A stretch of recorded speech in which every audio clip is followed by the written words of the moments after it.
Здравствуйте, дорогие подписчики! Сегодня мы говорим о карте «Десятка мечей». Девиз этой карты – преступление, совершенное в порыве страсти. Жертва убийства лежит на животе. Это очевидный случай крайности. Мужчине нанесли 10 ранений. Орудие убийства, 10 мечей, все еще находится в его теле.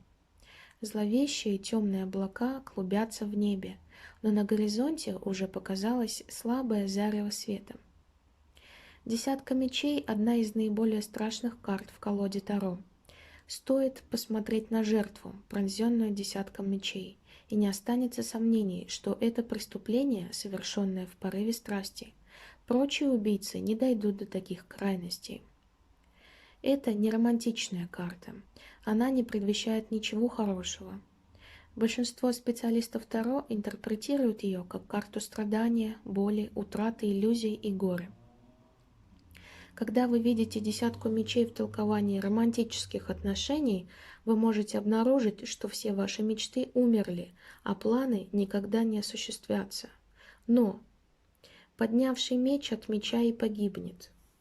В качестве альтернативы десятка мечей может намекать, что вы были жертвой грубых оскорблений. Поскольку эти карты символизируют силу слов, они могут указывать, что другие распространяли сплетни или злословили о вас, посылая в вас камни и стрелы жестокой судьбы. Если это так, вот вы обо всем и узнали. Однако есть и светлая сторона. По крайней мере, существует проблеск надежды. Солнце заходит и восходит из-за горизонта, и это значит, что новый день начнется скоро. Десятка мечей является также последней картой в ряду карт мечей. Следовательно, ваши страдания закончились, и ситуация уже не сможет ухудшиться. Обратитесь к другим картам за идеями о том, какой следующий шаг вам следует предпринять. Традиционно десятка мечей известна как карта крушения.